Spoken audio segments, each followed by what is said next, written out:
എല്ലാവരും ഇരിക്കുക, എല്ലാവരും പോകും. നമുക്കിന്ന് കിട്ടിയ ഉൾക്കാഴ്ചകളും സൗഖ്യങ്ങളും ഒന്ന് രണ്ട് പേരൊന്ന് പങ്കുവെച്ചാൽ നന്നായിരിക്കും. പ്രത്യേകിച്ച് പകല് വന്ന ആൾക്കാരൊക്കെ പോയിന്ന് തോന്നുന്നു. കർത്താവിനും നന്ദി പറഞ്ഞുകൊണ്ട് പോയാൽ കൂടുതൽ നന്നായിരിക്കും. 10 കുഷ്ഠരോഗികൾ സൗഖ്യപ്പെട്ട് പോയി, ഒരാളെ നന്ദി പറയാനുണ്ടായുള്ളൂ. എന്നമാതിരി ഒന്ന് രണ്ട് പേരൊന്ന് വന്ന് നന്ദി പറഞ്ഞ് കർത്താവിന് സന്തോഷമാവും.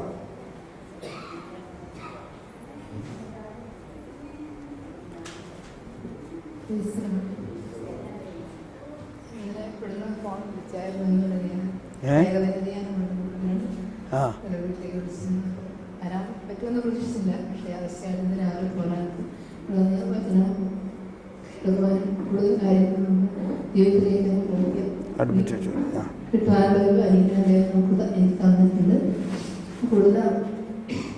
എന്തെങ്കിലും ഒരു വചനം അല്ലെങ്കിൽ ഒരു ആശയം എന്ന് പറഞ്ഞ് സ്പർശിച്ചത് ഇഷ്ടമായതോ, നമ്മളെ സ്പർശിച്ചത് നമുക്ക് ഗുണമായത്?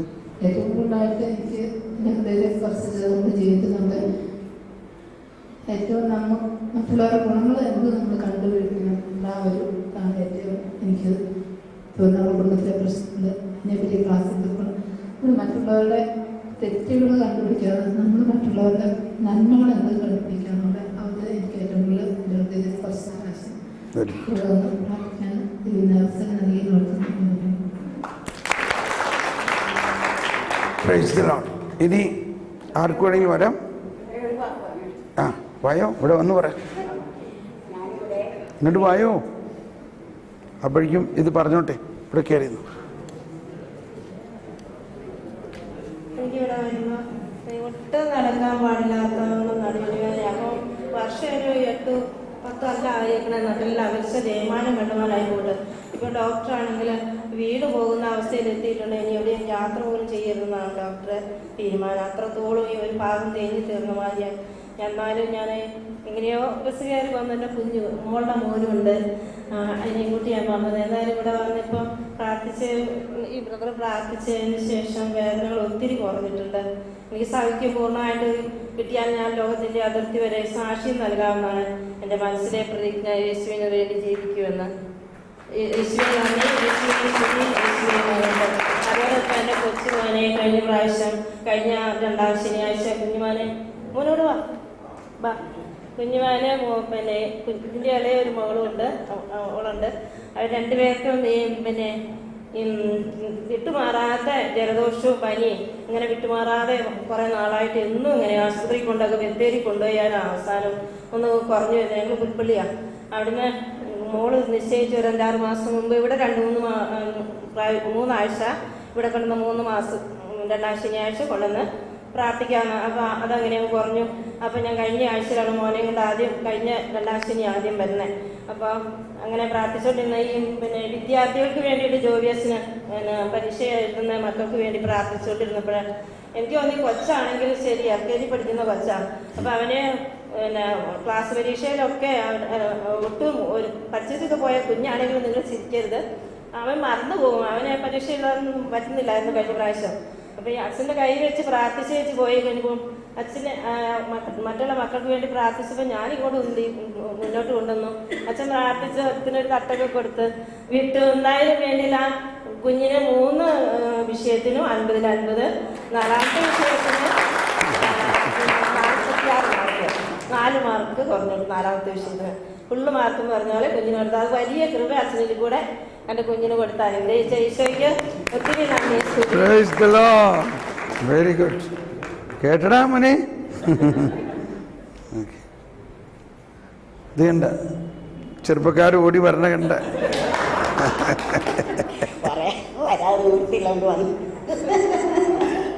ഞാനൊരു വിഡിത്തരം വെച്ച് പറഞ്ഞു. പക്ഷെ വിഡിത്തരമല്ല, എനിക്കറിയാതെ വിശദീകരിച്ച് പറയാത്തതുകൊണ്ടൊരു വിഡിത്തരം. കുടുംബത്തെ ഏറ്റവും വലിയ ശത്രു ഭാര്യയും ഭർത്താവാണ്. എല്ലാവരും രൂക്ഷമായിട്ട് എന്നെ നോക്കി കേട്ടവരൊക്കെ, എഴുത്തരക്കാരൊക്കെ കേട്ടു. അല്ല, പെരുന്തൽമണ്ണയിൽ കുടുംബമുണ്ട്. എൻ്റെ വാടക അടിക്കുന്നത് പെരുന്തൽമണ്ണ. ഞാൻ അവിടെ ചെന്ന് കഴിയുമ്പോൾ എപ്പോഴും അവരെന്നോട് പരാതി പറയും. ഞാൻ പോകുന്ന തലേദിവസം ഞാൻ പറഞ്ഞു, ഞാൻ ധ്യാനത്തിൽ പോകാൻ നിങ്ങൾക്ക് വേണ്ടി ഞാൻ പ്രാർത്ഥിക്കാം. അവർ ശത്രുക്കളെ പോലെയാണ് താമസിക്കുന്നത്. ഭർത്താവ് കൊടുക്കുന്ന മുറിയിൽ ഭാര്യ കയറി പോലുമില്ല. ആ കുറ്റിയിടും. ഭാര്യ ഇങ്ങനെ കയറാൻ. ഞാൻ പറഞ്ഞു, നിങ്ങൾ കുറച്ച് സ്നേഹമായിട്ട്, നീ എന്നെക്കാളൊക്കെ പ്രായം കുറഞ്ഞ മോളൊരു കാര്യം ചെയ്യാം, കുറച്ച് സ്നേഹമായിട്ടൊക്കെ ഇടപെടുക. കുറ്റിയിട്ടില്ലെങ്കിൽ നീ ചെന്ന് തോണ്ടിപ്പെറുക്കി നല്ല വർത്താനൊക്കെ പറഞ്ഞ് കൊടുത്ത്, ചേട്ടാ ക്ഷമിക്ക്, ചേട്ടാ എന്നെ ഇവിടെ പാലപ്പുഴയുണ്ടെങ്കിൽ ക്ഷമിക്ക്, നമുക്ക് ചെന്ന് കഴിയാന്നൊക്കെ പറയാം. ഞാൻ എല്ലാം നോക്കിയാണ് ഒരു രക്ഷയില്ല. അപ്പോൾ ഞാൻ പോരുന്ന തലേദിവസം ഞാൻ വിളിച്ചു, ഈ പ്രാവശ്യം നിനക്ക് വേണ്ടിയാണ് ഞാൻ പോണത്, ഞാൻ പ്രാർത്ഥിക്കും, നിനക്കൊരു നിങ്ങളുടെ കുടുംബത്തിൽ മാറ്റം വരും. ഇത് ഞാൻ എൻ്റെ പ്രാർത്ഥിച്ചുകൊണ്ടിരുന്നുണ്ടാ ഇങ്ങനെ ഈ വീട്ടിൽ വിളിച്ചു വന്നത്. Thank you.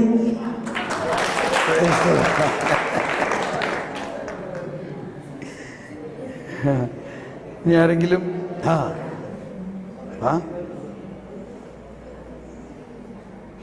Very good. കണ്ടോ, ഇപ്പം എന്തിനാ നിന്റെ കാലിന് സുഖേടാക്കിയത്? ഇവിടെ വന്നൊരു സാക്ഷ്യം പറയാൻ അവസരം ഉണ്ടാകാൻ വേണ്ടിയായിരിക്കാം. എന്താ പറയാനുള്ള കയറിയിരുന്നു? അവൻ്റെ പേര് പറഞ്ഞു. മുട്ടിന് വേദനയായിരുന്നു. ഒരു പ്രാവശ്യം സൈക്കിളിൽ നിന്ന് വീണ് മുട്ട് പൊട്ടി. 1 മാസത്തോളം പ്ലാസ്റ്റർ ഇട്ടു. അത് മുട്ടുകുത്തി ഇരിക്കാൻ പാടായിരുന്നു. ഇപ്പോൾ ഇരിക്കുന്നതിന് പ്രശ്നമൊന്നുമില്ല.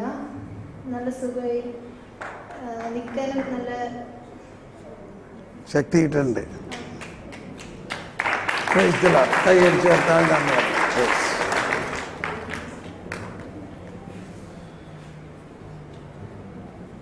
യേശുവെ സ്തോത്രം, യേശുവെ നന്ദി.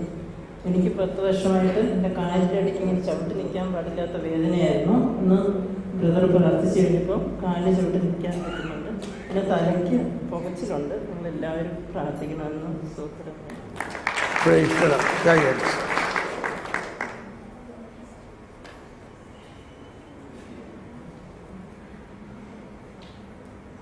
വീട്ടിൽ നിന്ന് ഞാൻ ചോറ് കഴിക്കാറില്ല. എപ്പോഴും ഛർദ്ദിക്കാൻ വരിക. ഭക്ഷണത്തിൻ്റെ മണം വരും. ഇന്ന് ഇവിടുന്ന് വചനം കേട്ടിട്ട് പോയി ഭക്ഷണം കഴിച്ചപ്പോൾ വയറ് നിറയും. ഭക്ഷണം കഴിച്ചു. പിന്നെ ഇപ്പോഴും എനിക്ക് 10% ഉള്ളെന്ന് പറഞ്ഞപ്പോൾ ഞാൻ വിചാരം തന്നെയായിരുന്നു ഡയാലിസിസ് ചെയ്യണം എന്ന് പറഞ്ഞിട്ട്. ഇവിടെ വന്ന് വചനം കേട്ടപ്പോൾ ഞാനത് ഓർത്തേയില്ല.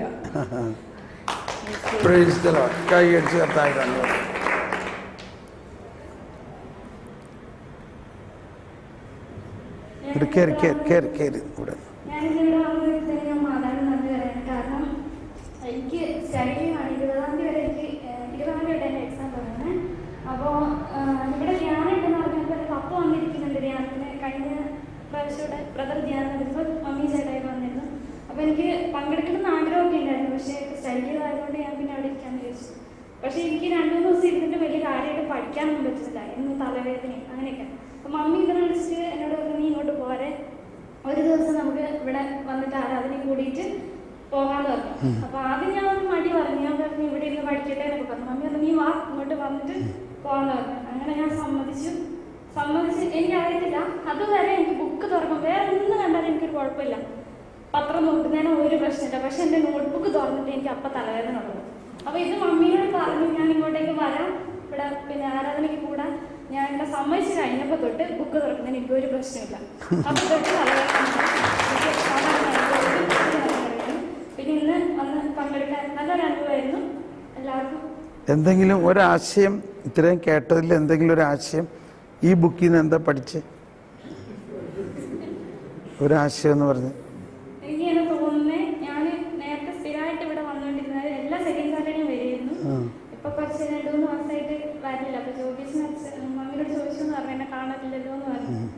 അപ്പോൾ വചനം ഇന്ന് കേട്ട വചനത്തിൽ നിന്നൊരു കാര്യം ഇന്ന് ഫുൾ ഡേ കേട്ടില്ലേ, അതിനകത്തുനിന്ന് ഒരു വചനം, ഒരു ആശയം.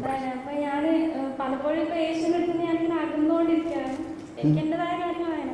അപ്പൊ ഇന്നിപ്പോ അച്ഛൻ പറഞ്ഞു പിന്നെ പത്രോസിന്റെ കാര്യം. പത്രോസ് പിന്നെ യേശുവിന്റെ തള്ളി പറഞ്ഞ ആളായിരുന്നു, എന്നിട്ടും യേശു ഒന്നും പറഞ്ഞില്ല, അവന്റെ ഒരു നന്മേനെയാണ് പറഞ്ഞത്.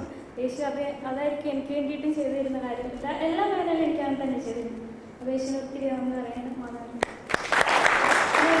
സഹായം 20-ാം തീയതി എൻ്റെ എക്സാം തുടങ്ങണം, യൂണിവേഴ്സിറ്റി എക്സാം തുടങ്ങണം. എല്ലാവരും എനിക്ക് വേണ്ടി പ്രാർത്ഥിക്കണം. കഴിഞ്ഞ സെമസ്റ്ററിൽ ഞാൻ പഠിച്ചു ഭയങ്കര സംഭവമാണ് ആക്കി വിചാരിച്ച സംഭവത്തിലൊക്കെ വലിയ മാർക്കൊന്നുമില്ല, എന്നാലും ഒരു റൈറ്റിംഗ് പാസ്സായി. പക്ഷേ ഏറ്റവും വിഷമം, ഞാൻ മമ്മിയോട് ഞാൻ പാസ്സാവുന്നെന്ന് എനിക്കൊരു ഉറപ്പില്ല. 2 സബ്ജക്റ്റും 85-90% മേലെ മാർക്കോടെ മലയാളം. കുപ്പർട്ടീനോനെ കേട്ടിട്ടുണ്ടോ? കുപ്പർട്ടീനോ, ജോസഫ് കുപ്പർട്ടീനോന്റെ മധ്യസ്ഥ കൊടുത്ത് പ്രാർത്ഥിക്കും. വിശുദ്ധ ജോസഫ് കുപ്പർട്ടീനോനെ മധ്യസ്ഥ കൊടുത്ത് പ്രാർത്ഥിച്ചാൽ പഠിച്ച ചോദ്യം മാത്രമേ പരീക്ഷയിൽ ചോദിക്കുള്ളൂ. അറിയോ? അതാണ് കുപ്പർട്ടീനോ. Okay, Joseph കുപ്പർട്ടീനോ. ഇനി ആരെങ്കിലും? ഓക്കെ, എന്നാ നമുക്ക് ഇനി ആരെങ്കിലും പറയാനുണ്ടോ? ഇനി നമ്മളുടെ വിശ്വാസ വളർച്ചാ ഗ്രൂപ്പിൽ ആരെങ്കിലും പറയും ഇന്നത്തെ നിങ്ങളുടെ അനുഭവം എന്താ? ഇന്ന് നിങ്ങളുടെ അനുഭവം എന്താ? ഇന്നത്തെ ക്ലാസ്സുകൾ എങ്ങനെയുണ്ടായിരുന്നു? നമുക്ക് പറ്റിയതായിരുന്നോ? എന്തെങ്കിലും വന്ന് പറയും. സൂപ്പർ എന്തായേ? വാ വാ വാ.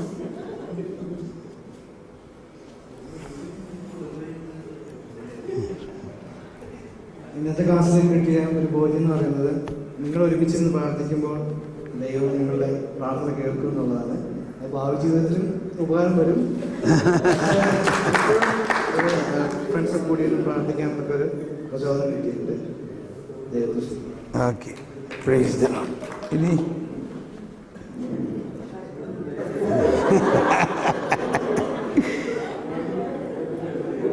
ഇത് നമുക്ക് ചായ കുടിച്ചിട്ട് വരാം. ചായ കുടിച്ചിട്ട് 15 മിനിറ്റ് കൊണ്ട് ഓടി വരിക, നമുക്ക് ക്ലാസ് തുടങ്ങണം. ഓക്കെ, ശരി.